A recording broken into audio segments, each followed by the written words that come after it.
这是陆思恒向我求婚的那间房，我以为里面是他给我准备的婚前惊喜。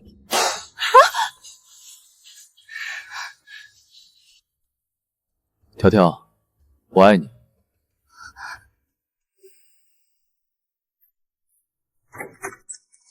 没想到，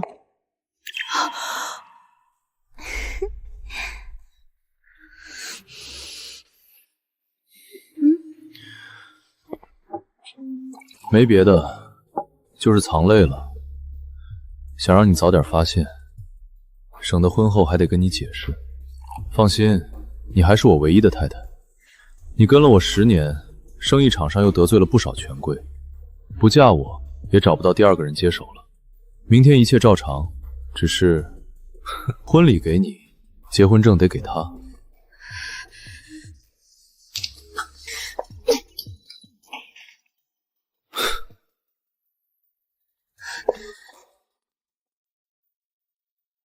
陆思恒，谁给你的自信？我非你不可！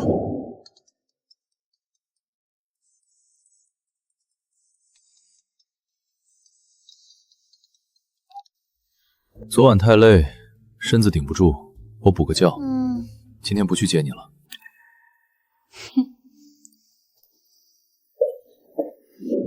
来了来了，新娘子终于出来了。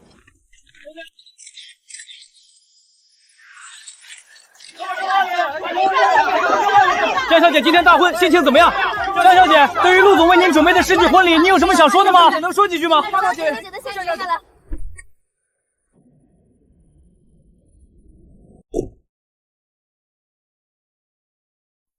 城南的地皮归你，来陪我结个婚。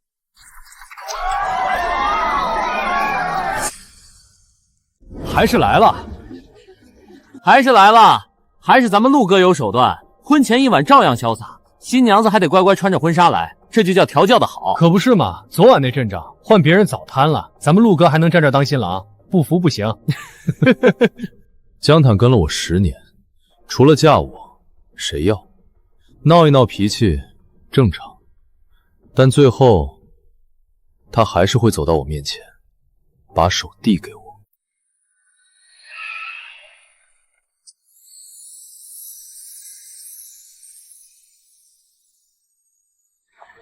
我老婆穿婚纱的样子真好看。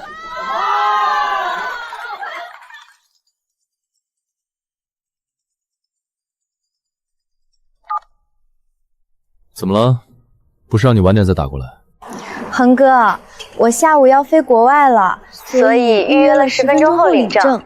你可以抽空来一下民政局吗？人家想拿到小红证再走嘛。10分钟？这么急？求求你了嘛！好，谁啊？婉婉。他下午飞国外，非要领了证再走，撒娇撒得我没办法。那你婚礼这边急什么？婚礼走流程要1-2个小时，我先去趟民政局，10分钟的事儿。婉婉那性子你也知道，不哄好了，她真敢在机场哭。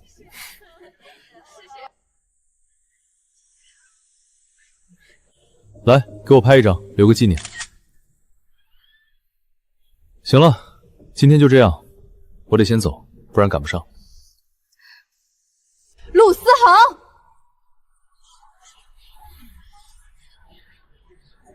你今天要是走了，这个婚礼我就换新郎。换新郎？你上哪儿换？真以为生活是演电视剧啊？全海城谁不知道你是我的人？当然。你要是真有本事找到敢娶你的，我成全你也不是不可以。别闹了，乖，等我回来。外面那些野路子，我有分寸。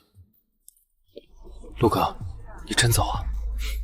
你们先顶着，我又不是不回来。那小丫头太难哄了，我可不想给自己找麻烦。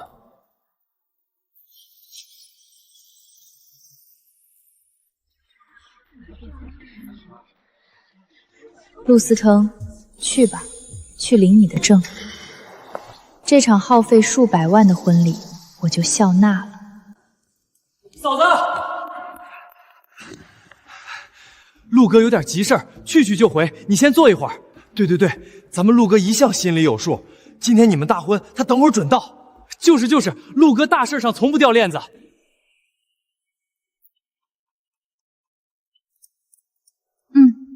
我等他。服务员，来杯水。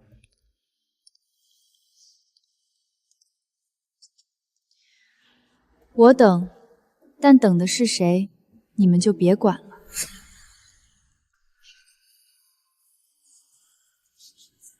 这场婚礼提前预热了3个月，陆思恒做一件事总要做到极致。追我的时候是这样，办婚礼也是这样。他把这场婚礼办成了全城的话题，办成了所有女人梦寐以求的样子。偏偏连出轨也是这样极致，没有解释，没有余地。在他的逻辑里，对一个人好和伤害同一个人从来不冲突，而我只有接受。来了，你说陆思恒是不是有病？婚礼当天跑去跟别的女人领证，他脑子被门夹了吧？我还以为他说说而已，就算真要去，非得挑这一天吗？当初你们一起筹备这个婚礼的时候，他为了你选个捧花都能翻遍全城的花店，你试婚纱的时候，他眼眶红的比你还快。我当时羡慕你都羡慕到酸了，还把我那个没眼力见的男朋友揍了一顿。谁能想到，他转身就能干出这种事？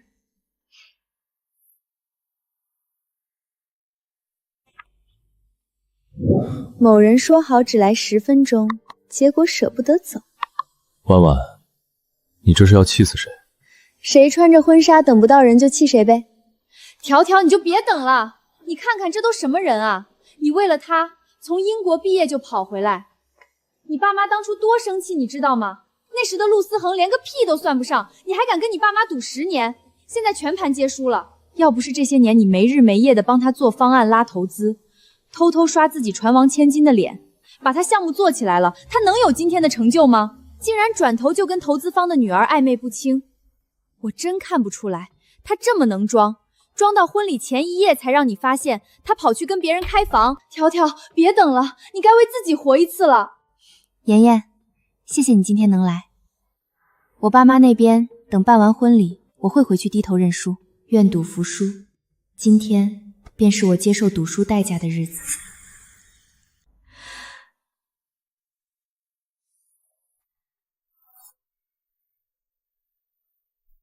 好了，别哭了。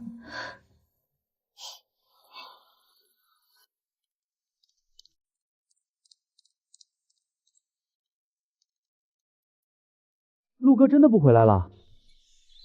不是，陆哥真不回来了。他说，婉婉长在他身上走不开了，让咱们先拖着。你说江昭那脾气，能忍到什么时候？你看他今天那个样子，婚纱穿着，红毯走了，新郎跑了，他愣是连眉头都没皱一下。得妻如此，夫复何求？陆哥真是身在福中不知福。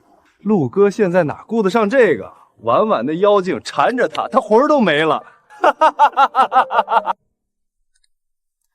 陆哥，你终于接了，嫂子还等着呢。你不回来不合适吧？没看我忙着呢，回不去了，你们招待好亲戚朋友就行。好，陆哥你忙，反正嫂子好哄多了。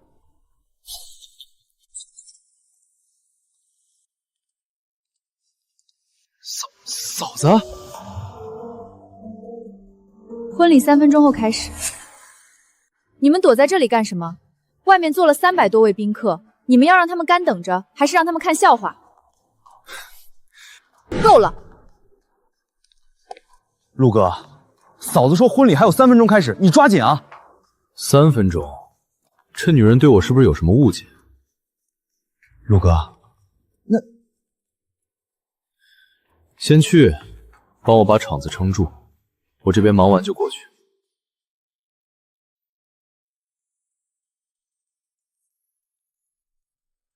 嫂子，这么多年了，你和陆哥的事儿咱们都知道，他心里是有你的，就是男人嘛。我这么优秀的人，怎么可能只有一个女人？但我的心是你的，陆太太的位置除了你，谁也做不了。他把背叛包装成恩赐，装到我没了任何退路。他们以为我只会穿着婚纱，一个人走过红毯，对着空荡荡的新郎位置说：“我愿意。”这就是陆思恒留给我的剧本。嫂子，待会儿走红毯的时候慢点啊，我们几个在后面给你撑场面。对，陆哥说了，等他忙完就过来，你先走个过场就行。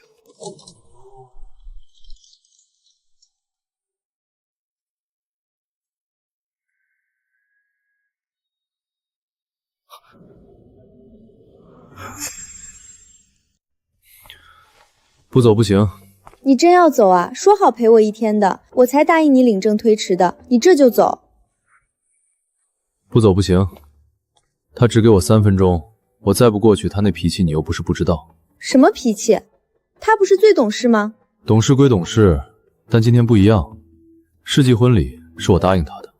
那你还来我这里？你不是非要吗？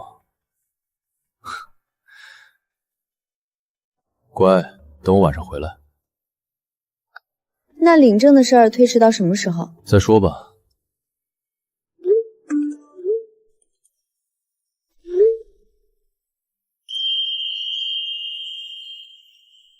不可能！怎么了？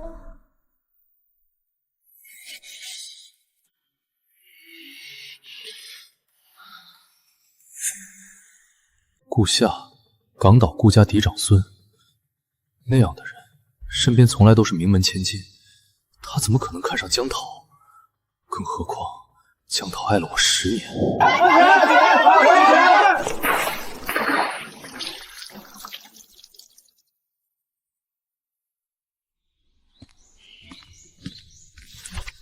你还有我。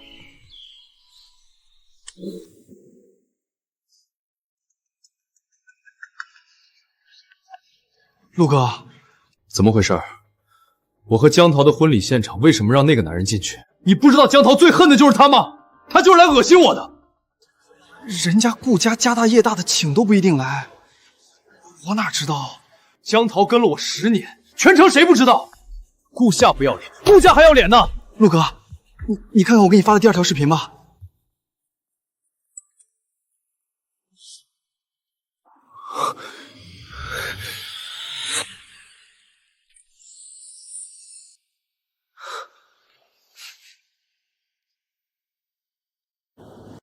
其实我不贪心的，婚结不结无所谓，证给我就行。准备一场婚礼不容易，鲜花、乐队、300位宾客，米其林3星的婚宴，免费的，干嘛不用？倒是你，顾总，领完证就让人把车停在教堂后巷，高定西装都备好了在车里换的。你说婚结不结无所谓？江瑶，免费的婚礼我陪你演，但你刚才说的那些话算利息。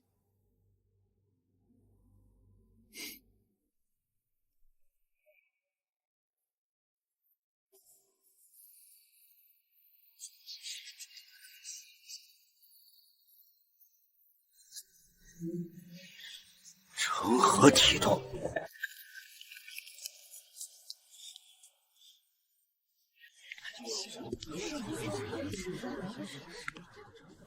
江桃女士，你是否愿意？他不愿意。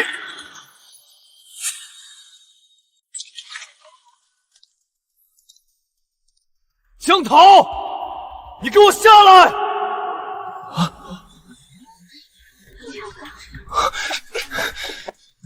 陆哥，嫂子她挽着顾夏的手走完了红毯，我拦不住啊！还好你看到了我发的第2条视频，赶过来了。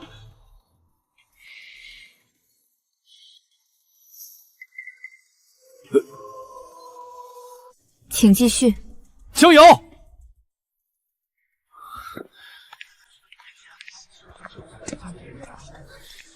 你疯够了没有？你到底在演什么戏？你跟我10年，你什么样我没见过？你知道这男人什么身份吗？他身边什么样的名门千金没有会看上你？你现在挽着顾夏的手站在台上，是想让我吃醋，还是想让全城看你笑话？别被人玩弄了，还觉得自己赢了。你现在下来，今天的事我就当没发生过。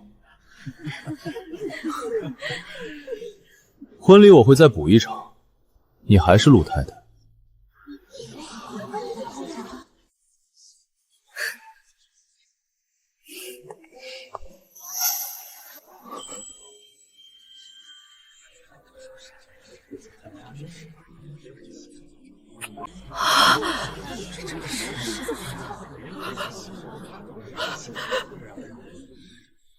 江瑶，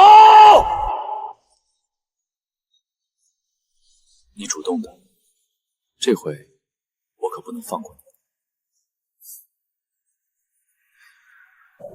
请陆总出去。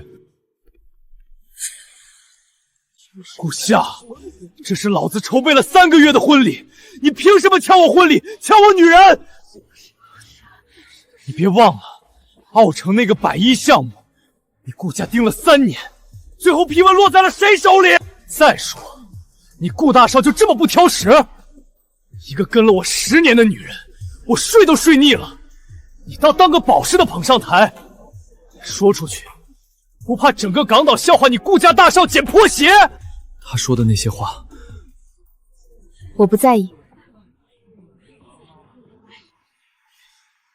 继续。江女士，不，条条，不要继续了，我回来了，我没有和苏安领证，我没领，你听到了吗？这场婚礼是我答应你的世纪婚礼，是给你办的，也是给我自己办的。我这辈子第一次想娶一个人。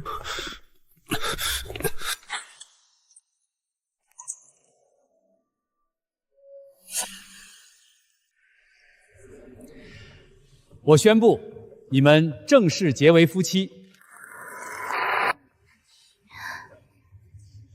好了，大学时让你跑了，后来逼着我爸去你家讨好老丈人，让二老尽快把婚事定下来，你又跑了。这下你跑不掉了。爸妈说10年为期，断绝关系。10年后，我若能带着陆思恒回去，挺直腰板站在他们面前，他们就认这个女婿。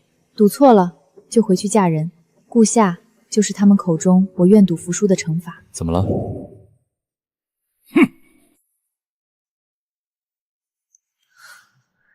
这些年，我拼命工作，拼命证明自己。为了港澳2城的项目，我常年出差在外，和陆思恒聚少离多，反倒和顾夏碰面的次数比他这个正牌男友还要多。那些交锋、试探、针锋相对，在记忆里只剩一个模糊的轮廓，一个永远站在对立面、不好对付的男人。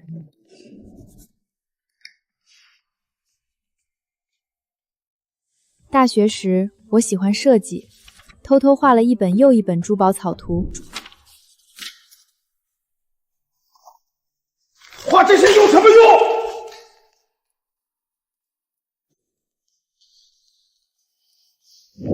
原来，在所有人都让我丢掉梦想的时候，有人替我捡了起来，藏了10年，藏了10年，等在这一天重新带回我手上。10年，等在这一天重新带回我手上。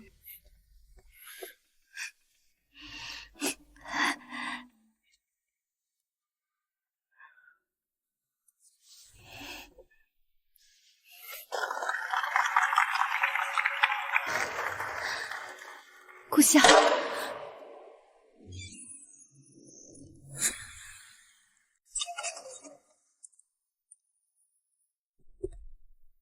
就是他，这个男人非法闯入我的婚礼现场，抢走我的新娘，寻衅滋事，破坏他人合法婚礼，请你们立刻把他带走。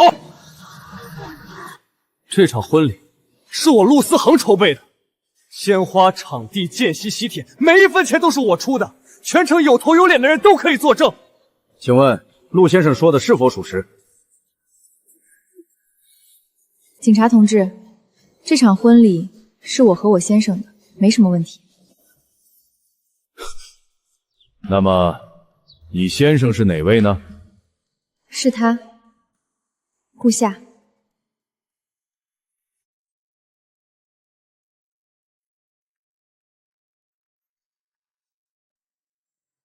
这是婚礼场地租赁合同，鲜花采购付款凭证，宴席服务协议，签约方都是江潭本人。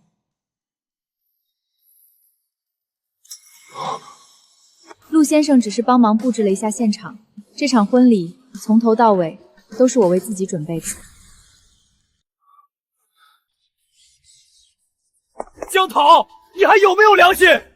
陆哥为了这场婚礼熬了多少个空宵？你现在说这是你和别的男人的婚礼，你拿他当什么？免费的策划师？就是，陆哥对你掏心掏肺，你呢？你转头嫁给死对头，还拿他的心血来成全你自己。江涛，我不是已经赶来了吗？你跟我10年，我什么时候让你失望过？是，我这段时间是混账，我脑子被门夹了，可我心里一直有你啊！你不是最了解我的吗？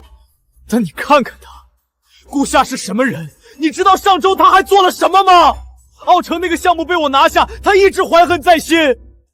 他会对你好，他只是利用你来报复我。过来，妥妥，以后我不会抛下你了，我发誓。你跟我回去，我们重新开始，好不好？陆思恒，太晚了。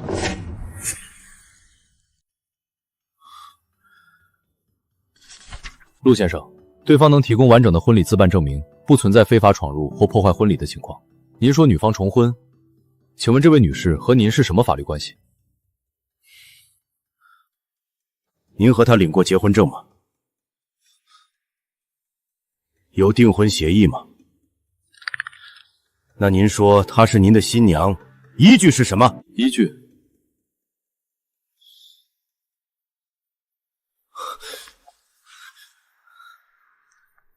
这些够不够？我们在一起10年了，这些聊天记录，这些照片，难道不能证明他是我的人？陆思恒，你看清楚了，我和顾夏已经领了证，今天的婚礼不是重婚，是补办。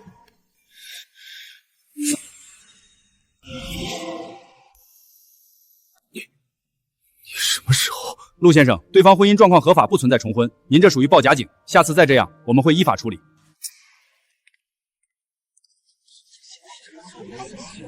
团团，这场婚礼是我答应你的。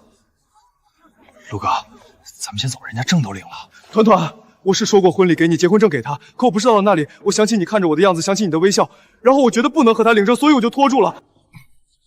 10年了，你和别人领证的时候，却半点犹豫都没有。你拖住不领证，不是因为你突然清醒了，是因为你怕苏家那边不好交代。而我不犹豫，是因为你连让我犹豫的资格都没有。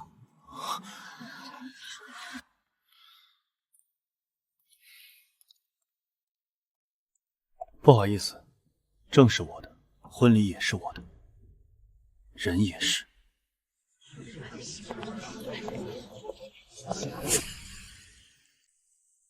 其实我和顾夏的故事比陆思恒还早。高中，我们同在那所号称半山铁门的私立贵族学院读书。学校的安保系统严得过分，校车早晚准时接送，连外卖都递不进来。而顾夏是出了名的安静，安静到有时我会怀疑他是不是真人。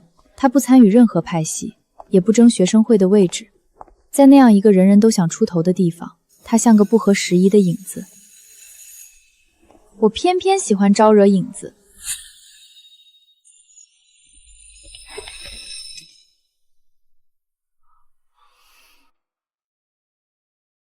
顾夏，你是不是不会笑？会。那你笑一个给我看。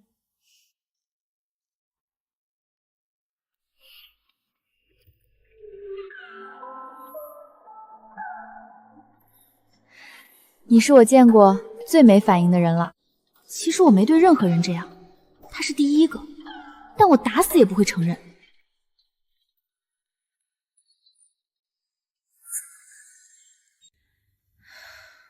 那天晚上我一夜没睡，之后我再也没敢赌过他。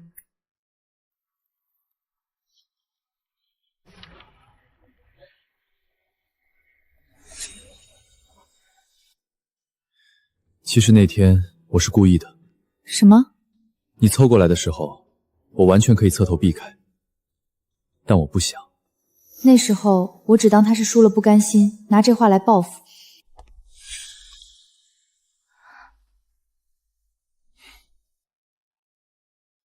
高三第一学期，我受够了学校的压力。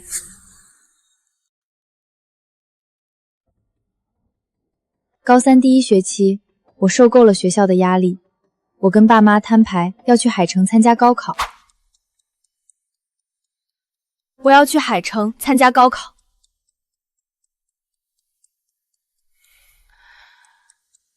于是，我去了那座热气腾腾的城市，也认识了陆思恒。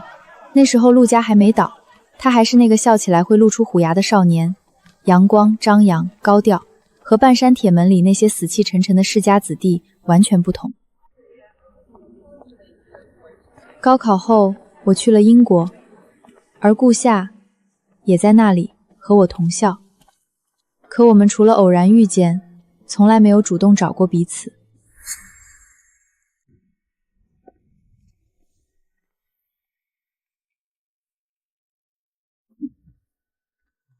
我也是很久以后才知道，那几年他一直在看着我。他知道我在哪个专业，住哪条街，常去哪个图书馆。那些所谓的偶然相遇，都是他刻意安排的。谢谢。只是我一直没发现。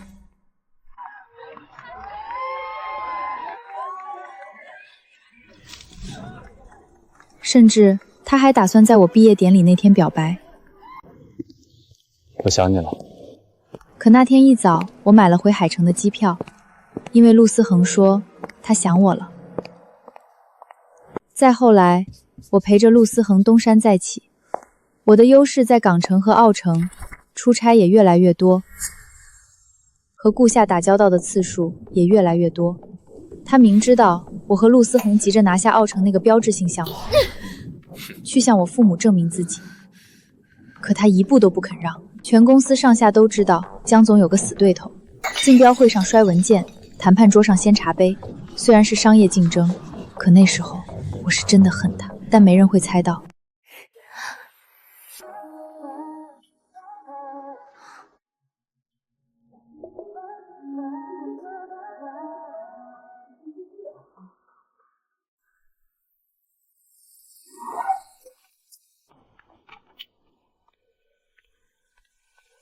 爸妈，我们回来了。好，好，好！回来就好，回来就好。爸妈，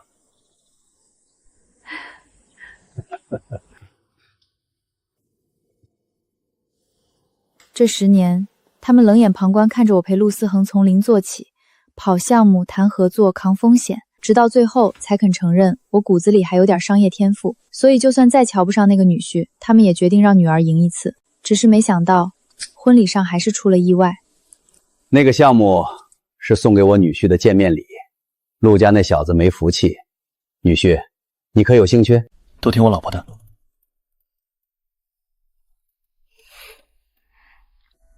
嘴上这么说，可从领证那天起，他就没再留手。他抽走了陆思恒最后一根救命稻草。他就是赌气，过几天就好了。不可能，就算他变心了，那个人也不可能是顾夏。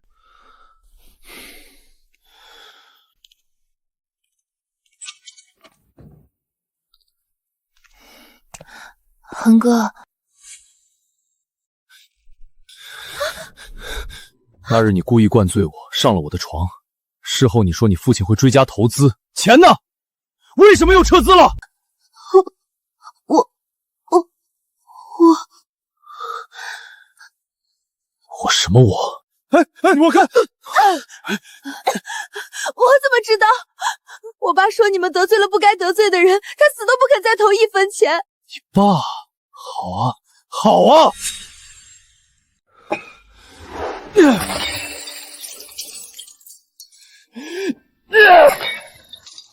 为什么？凭什么？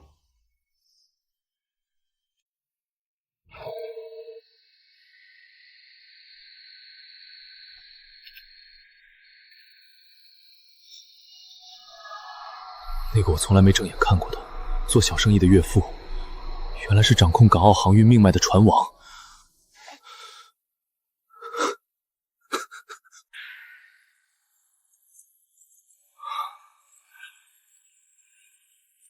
求你了，求你见我一面。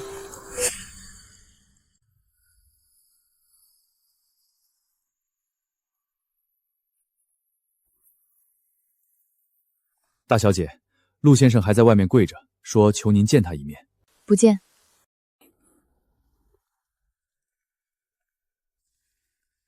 老婆，你狠心的样子最美了。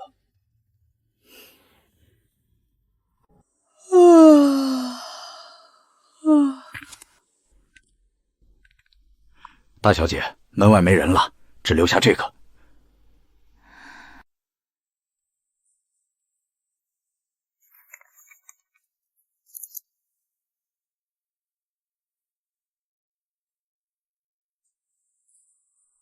扔了吧。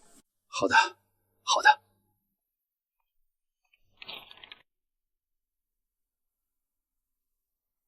这一次我不会再捡垃圾了。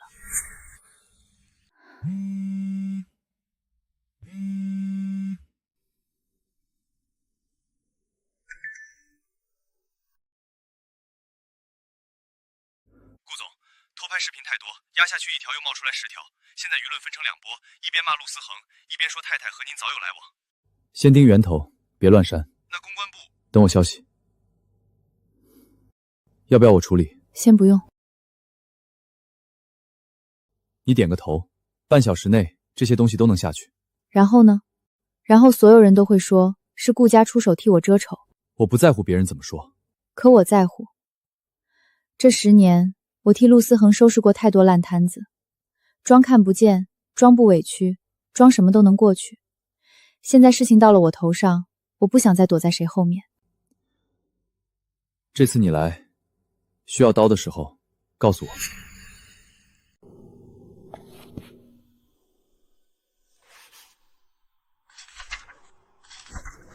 这些你从哪儿弄来的？捡的。我爸当年把它们全扔了。我知道。你不要的时候，我先替你放着，现在想要了还来得及。这个方案可以试试。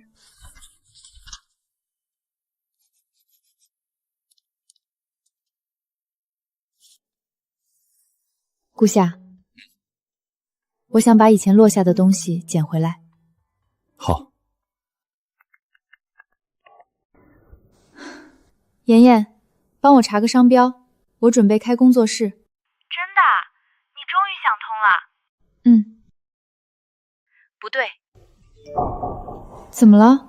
你大学时写在素描本封面的那个名字被人抢先注册了，申请时间就是昨天。出什么事了？有人比我更早一步盯上了我的新人生。外面那些话别往心里去。嘴长在别人身上堵不住。你后面打算怎么办？做品牌。什么品牌？珠宝。你刚办完婚礼，风头还没过去，这个时候做新品牌太扎眼了。就是因为过去了10年，我才更不想再拖。这次不是赌气。不是，开品牌不是画几张图那么简单，团队、工厂、渠道、宣传，哪样都费心。这些我可以，但这次我想自己做决定。行，想做就别做一半。城西那栋楼采光好，适合做工作室。设计师我筛了6个，法务和品牌顾问也都在这儿。你要是愿意，今天就能开工。品牌名被抢注，我已经让人去查了，最多3天。顾夏，你是不是早就把这一切都准备好了？我只是想让你少走一点弯路。可我不想再活成谁给我铺好的样子。以前跟着陆思恒，我做方案、拉投资、填窟窿，到头来所有人只看见他。现在换成你，结果不能还是一样。我不是不领你的情，我只是不想刚从一个人的影子里出来，又进另一个人的安排里。好，我不替你决定，你需要什么再跟我说。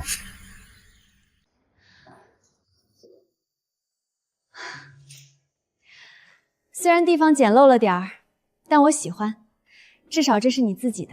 先从小做起，品牌名没了就换一个，这才对。一个名字而已，抢了就抢了，反正抢不走你的脑子。说真的，你早该做这个了。这些年，你替陆思恒熬了多少方案，最后全算他头上。现在总算轮到你自己了。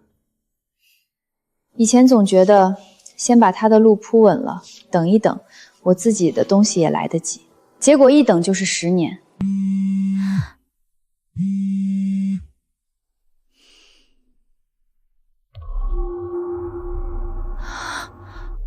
这帮人有病吧？你品牌还没影呢，他们先给你扣抄袭帽子。怪不得换新郎换得这么快，原来是早就想转型捞名声。我去撕了他们！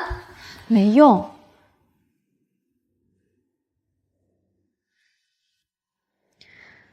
这不是临时蹭热度。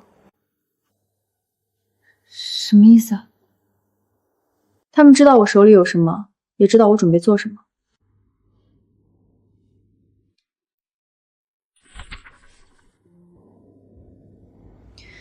有人在等着我起步，然后一脚踩死我。苏家那边已经正式撤资了，原本答应跟投的2家也都改口说要再观望。奥城项目那边催得很紧，银行如果下周还看不到回款，授信额度就会收缩。不是，苏家说撤就撤，前几天不还好好的？苏总那边只说一句，不想得罪不该得罪的人。陆哥，要不先把婚礼那边的风波压下去？外面传的太难听了。现在压有用吗？他才走几天，一个个就开始踩着我看风向了。陆总，那接下来约江彤，他现在未必肯见。他会见。把地址发过去，我亲自跟他谈。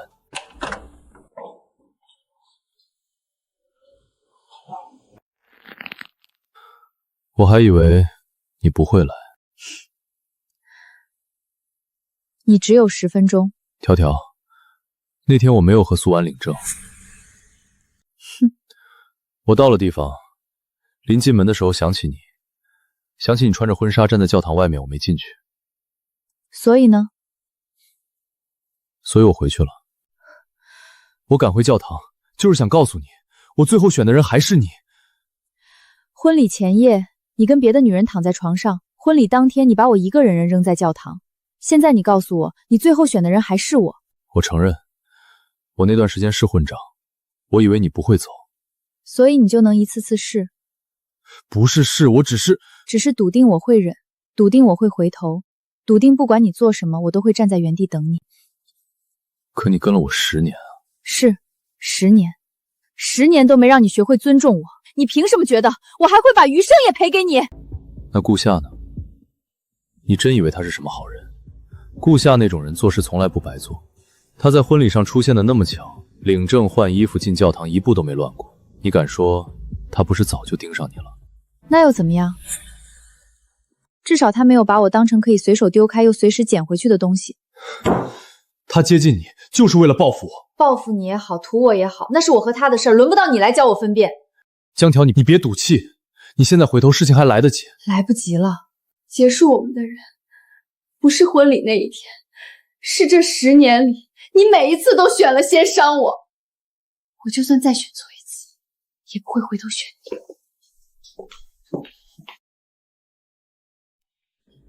陆总，把那批照片发出去。现在？就现在。可那些照片一旦出去，您时间线打乱，别放全。他既然不肯体面，那就谁都别体面了。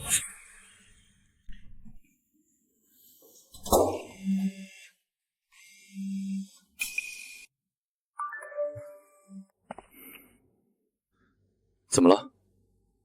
怎么了？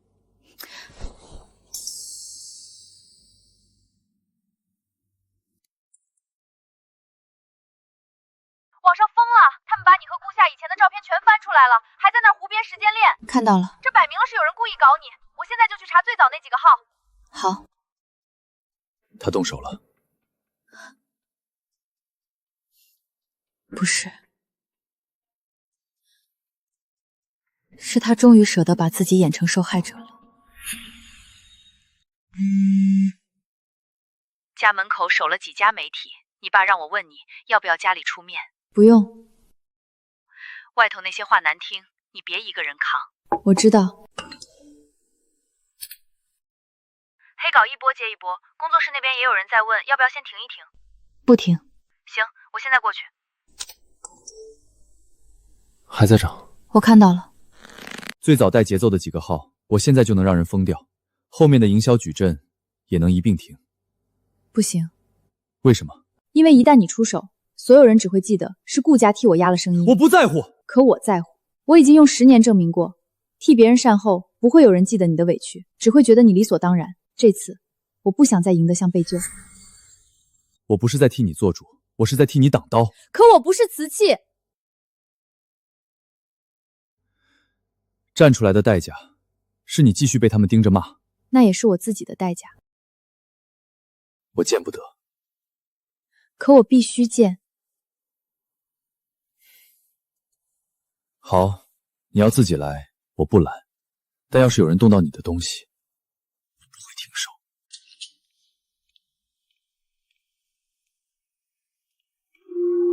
我昨晚走的时候，不是这样。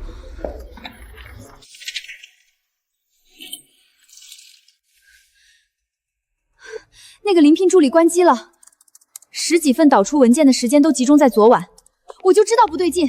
商标被抢，黑稿满天飞，现在连图都有人动，不是动，是拿走了。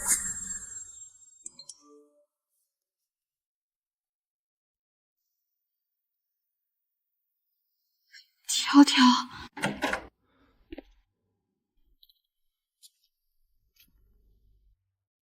出事了。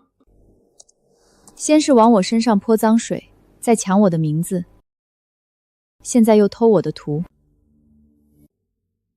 他们不是想赢我，他们是想让我连开始的资格都没有。顾夏，我在。这次把刀借我。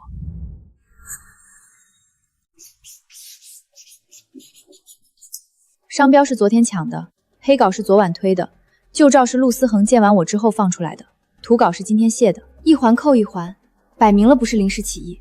他们不是想证明我抄袭，他们是想先把我写成一个不干净的人，再让所有人觉得我做什么都不值得信。你想怎么查？3条线一起走，商标代理、最早发黑稿的账号，还有那个林佩助理。我去丁助理那边。好，我要律师、调查记录，还有最早那批投放账号的后台资料。你借我刀，但别替我挥。好，把他要的东西2个小时内送过来。抢注商标的代理公司和这家新岸传媒有同一个实际控制人，网上最早带节奏的几个营销号也都挂在这家公司下面。还有这个，你们工作室那个临聘助理，半年前在陆思恒项目组用过的外包团队待过。我就知道，跟他脱不了干系。目前只能证明这几条线碰到了一起，还不能直接证明是陆总本人受益。够了，我现在不需要先证明是谁害我，我需要先证明我没做过他们说的那些事。酒店那边的出入记录，你当年论坛发帖时间，还有云端备份时间，都整理好了。谢谢。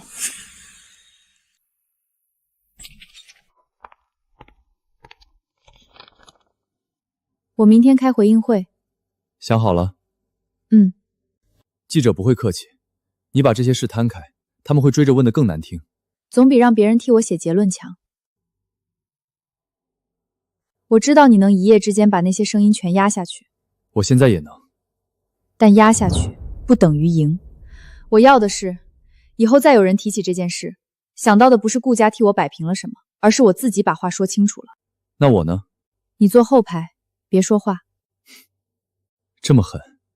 你答应过，借我刀，不替我挥。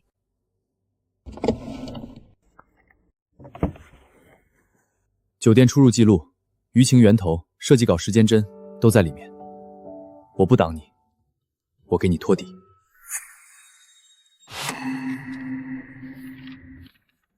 你真打算全摊开？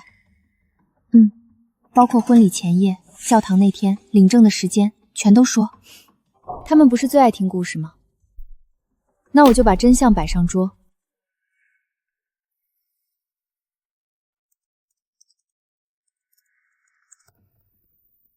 想好了。从前我总觉得忍一忍就过去了，这次我不忍了。属于我的，我一样样拿回来。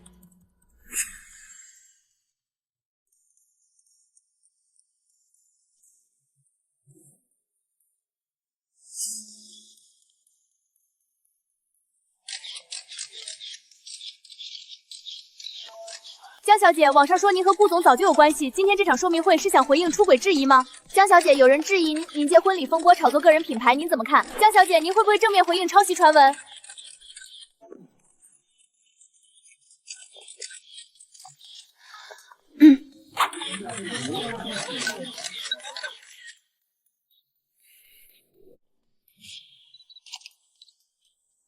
今天我不讲故事，只讲事实。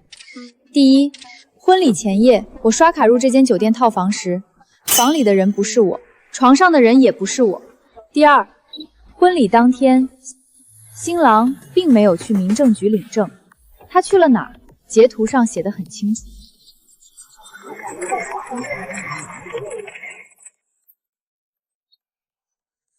第三，关于我抢了别人的婚礼，这场婚礼的场地、鲜花、宴席和布置，签约方和付款方都是我本人，所以不存在我闯进谁的婚礼。那天我只是按我自己的安排把新郎换了。江小姐，那您和顾总领证是为了报复陆总吗？报复不需要领证。我选择结婚，是因为有人把我当人，不把我当附属品。那抄袭传闻呢？网上流出的设计对比图，您怎么解释？这些是我大学时期的原始草图和留存时间。至于现在网上那几张所谓的对比图，创作时间更早的是我，被拿走的也是我的。如果对方继续使用，我会起诉。所以您是想说，这一连串争议都是有人故意针对您？我只对我能举证的事实负责。今天我把话说清楚，不是为了求谁同情，只是从今天起，谁再往我身上泼脏水，我不会再忍。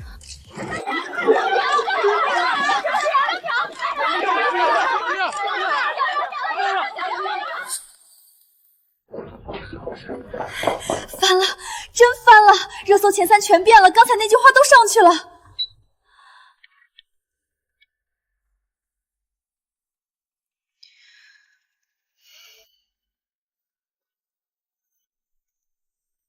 还撑得住吗？撑得住。今晚一个人来见我，你不来，我就让你的发布会办不成。谁啊？陆思恒。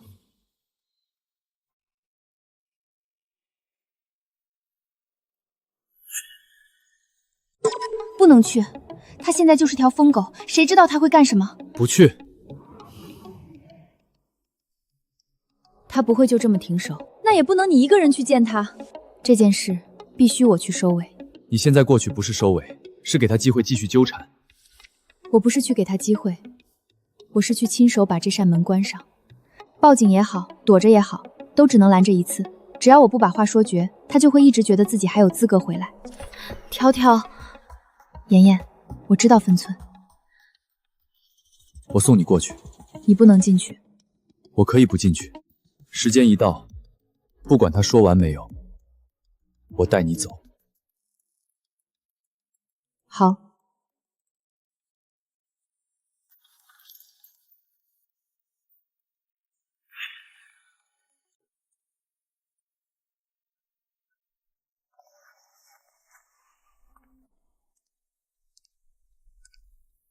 你还是来了。你只有10分钟。你还记不记得这里？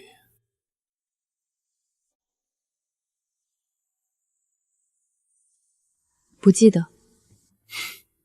我记得，当初我想把这儿做出分公司，装修图你还改过2版。你叫我来就是为了说这些？团团，我知道我错了。婚礼前夜那件事，是我混账。婚礼当天把你一个人丢在教堂，也是我混账。我以前总以为你不会走，你生气、闹脾气，最后也还是会回来。所以呢？所以我现在才知道，我错的有多离谱。谈谈，我从来没想过，失去你会是这样。哪样？公司乱了，项目乱了，身边的人也乱了。我以前以为那些事都是我自己扛下来的，可你一走，我才发现，原来很多东西一直都是你在撑。你看到现在，你想的还是你自己。我是在说你有多重要，重要到陪你从零做起，替你谈项目、拉投资、填窟窿，重要到你出轨当天，我还得等你最后选我。不是这样，就是这样。你最爱的人从来都不是我，你爱的是那个永远替你兜底，被你伤了也会原谅你，你一回头就还站在原地的江条。那顾夏呢？你以为他就比我干净？至少他没有把我的感情当筹码。他接近你就是为了赢我，那也是我和他的事。我今天来只是告诉你，以后别再找我。不行，松开！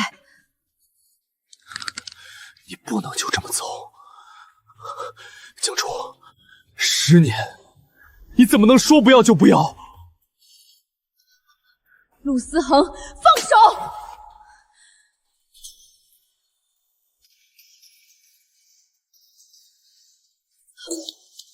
江鸟，过来！顾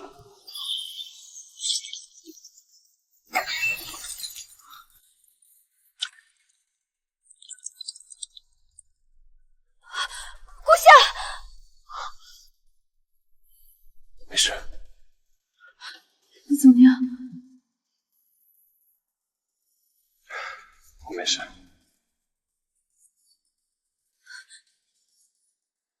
你在流血，走，我们现在就去医院。江图，没那么严重。别说话。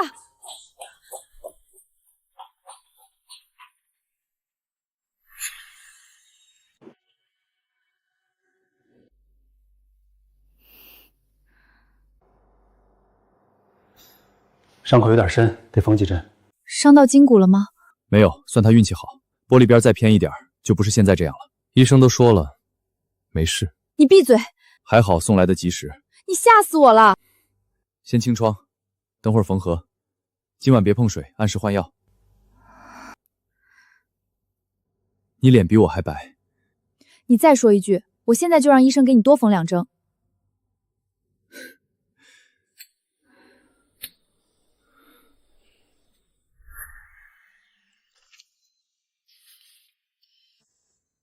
只是划了一道口子，不是住院通知书。医生说这2天不能用力，也不能碰水，按时换药，不许沾酒，不许拆纱布。你这是打算把医嘱背下来？你冲进来的时候有没有想过，万一砸到的是头呢？想过，所以我把你护在身后。那你还进来？不进来砸到的就是你。江彤，你刚刚叫我名字的时候，声音都在抖。我是在后怕，因为我受伤。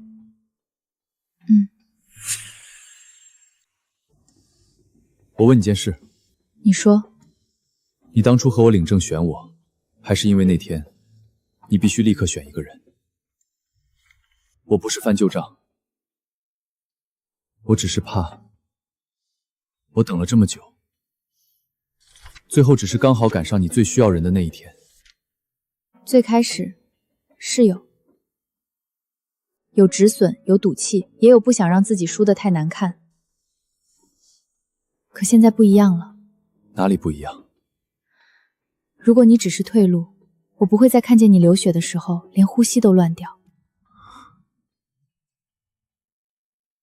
这句话我等了很多年。再说一遍。不说。顾太太，你伤还没好，就别得寸进尺。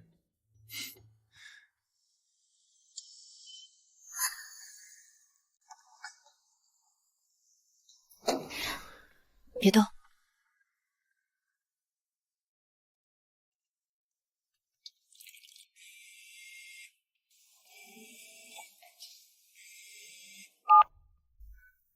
条条，出事了！怎么了？有人实名举报你抄袭，材料直接发给了场地方、合作媒体，还有几个业内大号。现在他们都在问明天的首秀还办不办？对方放出来的东西很全。怎么了？摆明了是想在首秀前把你定死。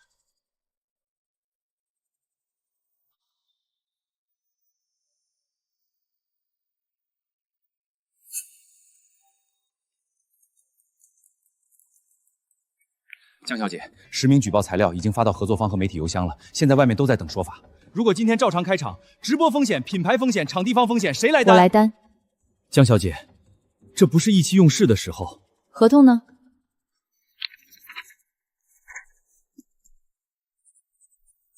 可媒体那边1个小时后我亲自回应。你可以不签。今天如果停了，他们就赢了。灯光、安保、模特、直播，全按原计划。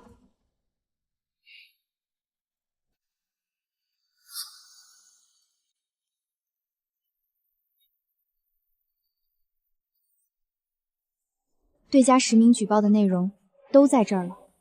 他们咬得最死的就是你主系列里的那枚主食结构，说你没有完整原稿。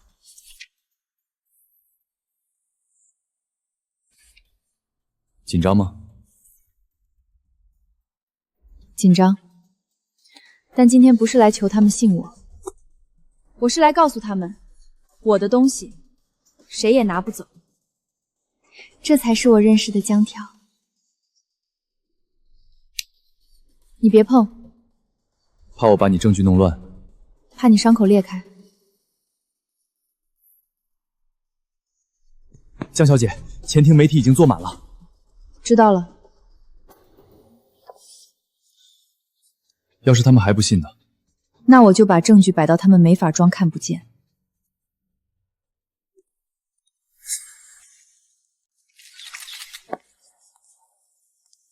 首秀开始前，我先回应今天的实名举报。这些是我大学时期的原始设计稿和留存记录，时间都在这里。可对方说您最核心的那张主稿并不完整。是不完整，因为那张图当年被撕了。是我撕的。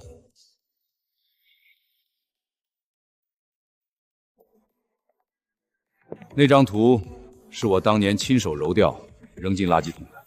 当年是我看低了他，也看低了他这点本事。但江田的设计是他自己一笔一笔画出来的，谁也抢不走。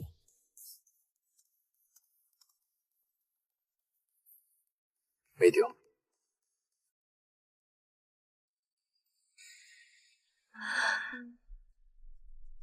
你不要的时候，我替你捡回来了。原件、扫描时间、修复记录都在这儿。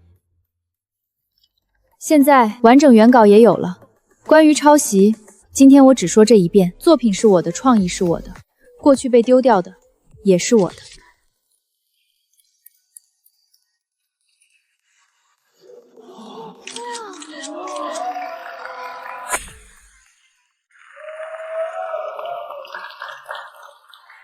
谢谢今天来的人。这是我的第一场发布，也是我真正开始的第一天。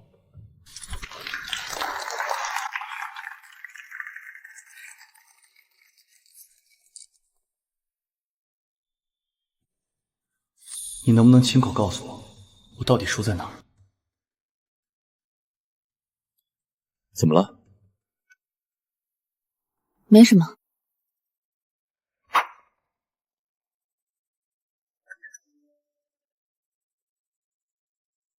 想去见他。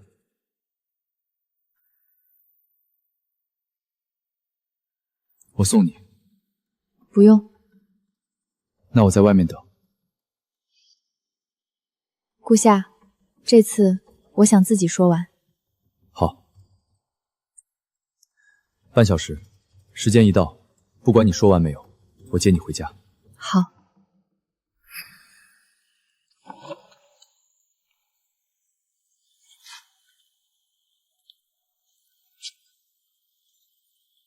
你真的来了？有话就说。我想了一夜，我还是不明白，我到底输在哪儿。如果婚礼那天我没走，如果我没碰苏婉，我们是不是还有可能？没有，你输的不是顾夏，也不是那场婚礼，你输在你从来没真正尊重过我。你需要我的时候，我是你最得力的人；你想享受被人捧着的时候，我又得安静懂事站在你身后。你一次次伤我，不是因为你真的离不开别人，是因为你笃定我不会走。我知道错了。太晚了。你喜欢的从来不是我这个人，你喜欢的是那个永远替你兜底，被你伤了还会回头的江条。可我爱过你。你爱过的只是对你有用的我。陆思恒，到此为止吧。暖鸟，暖鸟。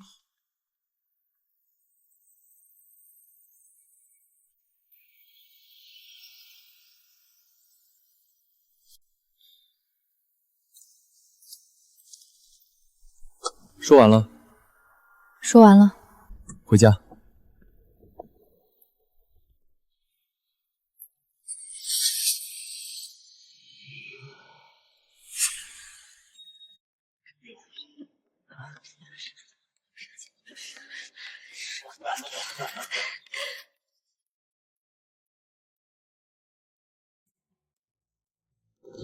以前我总在替别人完成他们想要的人生，从今天起，我只做我自己想做的事。江小姐，经历这么多，您现在最想要的是什么？